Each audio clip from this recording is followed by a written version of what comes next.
ओम साई राम, जय जय साई राम। आइए आज से हम कुछ बाबा के भक्तों के अनुभव आप सभी से शेयर करते हैं। बाबा की वो लीलाएं जो उन्होंने अपने भक्तों के साथ की। जब बाबा देहधारी थे उस समय शिरडी में बाबा ने अपने भक्तों के साथ बहुत सारी लीलाएं की। उन्हीं लीलाओं में से कुछ अनुभव मैं आज आपको सुनाने जा रही हूँ। पहला अनुभव है आलंदी के पद्मानाभ बांद्रा स्वामी जी का। तो वो कहते हैं, ये जो उनकी लीला है श्री साईं सचत के अध्याय 13वें में भी दी गई है। 1923 में प्रकाशित साईं लीला पत्रिका में स्वामी जी ने स्वयं इसका विस्तार पूर्वक वर्णन किया है।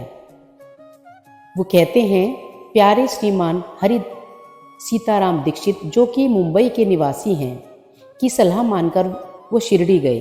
वे आगे कहते हैं कि उनके शब्द में वो बताते हैं, श्री साईं बाबा की कृपा से मुझे अत्यधिक आनंद ने घेर लिया।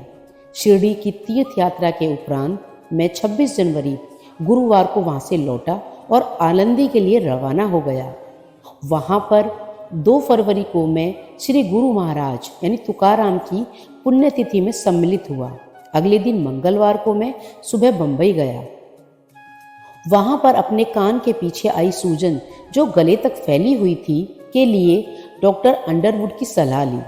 उनकी सलाह के अनुसार शल्य चिकित्सा यानी ऑपरेशन की आवश्यकता नहीं थी। उन्होंने मुझे एक टीका लगाया। उन्होंने यह आश्वासन दिया कि इससे तुम्हारी सूजन ठीक हो जाएगी। आगे वे बताते हैं, श्री साईं महाराज की दिव्य प्रभा का वर्णन करना असंभव है। उनका प्रभाव मन को हिला देने वाला है, जिससे वे अत्यंत शांति का अनुभव मिलता है। प्रारंभ कर्म तो भोगना ही होगा। वहां पर एकत्रित कई भक्तों ने मुझे सलाह दी कि मैं श्री साईं महाराज को सूजन के बारे में अवगत कराऊं, परंतु अपने हृदय और आत्मा से मैं ऐसा श्रेयकर नहीं मानता था। इसका कारण था कि मैं वहां केवल उनके दर्शनों के लिए गया था, जहां कोई और निजी स्वार्थ निहित नहीं था। मैं यह पूरी तरह मानता हूं कि प्रारब्ध कर्म यानी कर्म या कार्य जिसका फल सामने आने लगा है तो मुझे भोगना ही होगा। आखिरकार मैंने माधवराव यानी श्यामा से कहा कि वह महाराज को मेरी दुविधा के बारे में बताए। जब मैं दर्शन कर रहा था तो उन्होंने यह विषय छेड़ दिया। महाराज प्रेम पूर्वक बोले, अर्थात मेरे साईनाथ बोले, अल्लाह सब अच्छा करेगा। उसी क्षण मेरा व्यग्र मन शांत हो गया। नागपुर के डॉक्टर ने शल्य चिकित्सा की सलाह दी थी। ऐसा ही कुछ आलंदी के डॉक्टर का भी मानना था।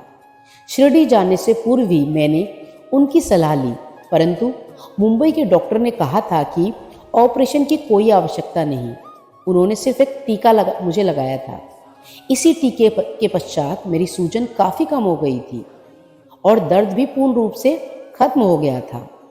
यह सब साईं महाराज के मुख से निकले उन शब्दों के उपरांत ही हुआ। इस बारे में विचार करते हुए मैं हैरत में था, पर साथ में मुझ में बहुत खुशी भी थी। बाबा ने सन्यासी से दक्षिणा मांगी। मेरी शिरडी यात्रा के प्रथम दिन ही श्री साईं महाराज ने मुझसे दक्षिणा मांगी।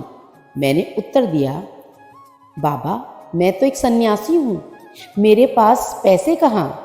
दर्शन के उपरांत बाबा माधवराव देशपांडे से बोले, स्वामी मला काही देवास का पाहिले परंतु ते काही देवार नाहीत।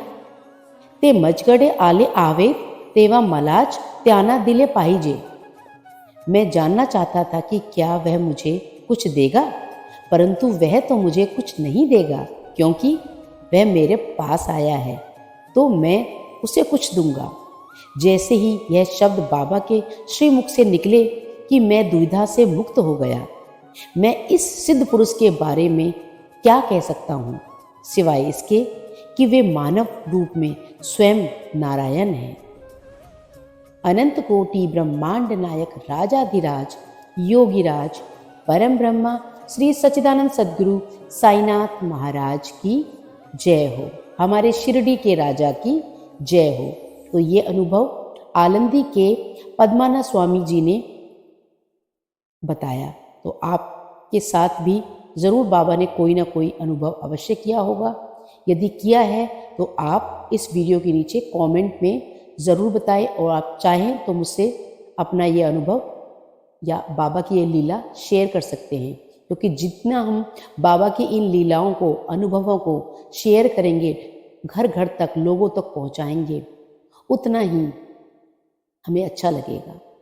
तो इसलिए आप अपना अनुभव इस कमेंट्स के नीचे या फिर मेरे चैनल पर जाकर मेरे फ़ोन नंबर पर मुझे कॉल करके बता सकते हैं। ओम साई राम, जय जय साई राम।